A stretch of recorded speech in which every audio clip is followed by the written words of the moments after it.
Hello guys, our next lesson is for softwares. There are different type of elements in information technology, hardware, software, which we have covered in the previous lesson, which you can go and see. Hardware, software and data for processing. We have covered hardware and its types, input and output. Now our next lesson is software. Now hardware is something that is tangible and software is something intangible. Hardware can be touched, which is physical. Intangible cannot be touched. Software is interface between computer hardware end users. ये क्या है, एक interface play करता है computer hardware के बीच में और users के बीच में. In the last 2 decades, there is a great development in the field of software. मतलब हमारी जो सॉफ्टवेयर कंपनी है, वो आईटी कंपनी है, वो जिस स्पीड से ग्रो कर रही है लास्ट कुछ डेकेड्स के अंदर, it is remarkable. The computer hardware can not perform any activity without any instruction.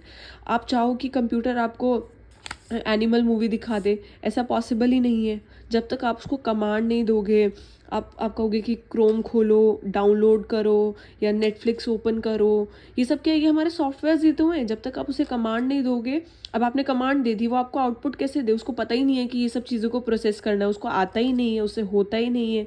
तो computer hardware can not perform any activity without any instruction. This instruction are given by software. The software is a set of instruction that hardware unit follow to work done.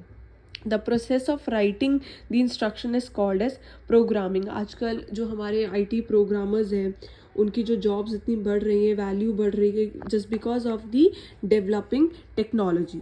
The process of writing the instruction is called as programming. हम codes जो लिखते हैं in order to communicate for solving problems. अब जैसे Covid के time पे क्या problem आई थी कि जो टीचर्स हैं वो स्टूडेंट से नहीं मिल सकते, ये हमारी प्रॉब्लम है. ये वैसे तो बहुत सालों पहले स्काइप ने सॉल्व कर ली थी, लेकिन स्काइप की कुछ ऐसी फील्ड्स थी, कुछ ऐसी उनकी टर्म्स थी जिसकी वजह से वो डेवलप नहीं हो पाया. तो हमारे पास जूम सॉफ्टवेयर आया, easily accessible, free, easy to use. The process, अब ये क्या था, ये कैसे बना, प्रोग्रामर्स ने कुछ प्रोग्राम बनाए, कोडिंग की इस प्रॉब्लम को सॉल्व करने के लिए कि हम ऑनलाइन स्टडी कर सके, अपनी स्क्रीन प्रेजेंट कर सके. There are many type of software available for almost every type of need. आपको गाना सुनना है, स्पॉटिफाई जाओ. मूवी देखना है, नेटफ्लिक्स जाओ. आपको वीडियो कॉल करनी है, आप अपने स्काइप से करो या गूगल मीट से करो या जूम से करो. आपको कोई मैसेज टाइप करना है, आप व्हाट्सएप, इंस्टाग्राम है. आपको फ़ोन में ही आपको एक्सेल शीट्स बनानी है, गूगल शीट्स है. तो बहुत सारी नीड्स के लिए बहुत सारे सॉफ्टवेयर्स हैं. आप ऐसा कभी कह ही नहीं सकते कि अच्छा आप बीमार हैं और आपको डॉक्टर की ज़रूरत है तो आपको डॉक्टर के पास जाना पड़ेगा.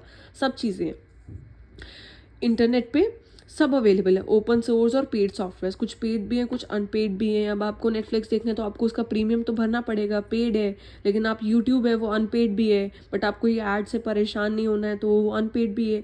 Different type of software are available but broadly classified into 2 categories, system software and application software. अब सिस्टम सॉफ्टवेयर और एप्लीकेशन सॉफ्टवेयर में क्या डिफरेंस है. सिस्टम सॉफ्टवेयर हमारा क्या कहता है, the system software directly interacts with the computer hardware and manages all the hardware components as well as supervises the execution. मतलब सिस्टम सॉफ्टवेयर का डायरेक्ट इंटरैक्शन है हमारे कंप्यूटर हार्डवेयर में से. वो ये नहीं कि आप उसको इंस्टॉल अनइंस्टॉल कर लो, आज आपका मन है नेटफ्लिक्स देखने का, आज आपका मन है अमेजॉन प्राइम देखने का, ये नहीं. उसका कोई आपको सेटिस्फाई करने से नहीं उसका कुछ रिलेशन होता. उसका है आपके कंप्यूटर की बेसिक नीड्स के लिए.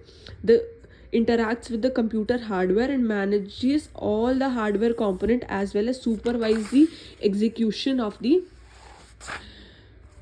application running on the computer system. It also controls the saving and retrieval of data from the secondary storage system. Opening system and language translator utilities are main example of it. यहाँ पे language translator का मतलब ये नहीं है कि आप अपना फारसी में बोल रहे हो या उर्दू में बोल रहे हो तो वो आपको बता रहे क्या है. ये हमारी कंप्यूटर की लैंग्वेजेस होती हैं, जैसे जावा हो गया, C++ हो गया, बाइनरी लैंग्वेजेस हो गई. तो क्या हमारा सिस्टम सॉफ्टवेयर की फीचर्स हैं, कैसे याद रखेंगे हम उसको? सिस्टम सॉफ्टवेयर का फर्स्ट फीचर है कि इसका directly interacts with computer hardwares. इसका क्या होता है? Direct interaction with hardware. Next क्या है हमारा?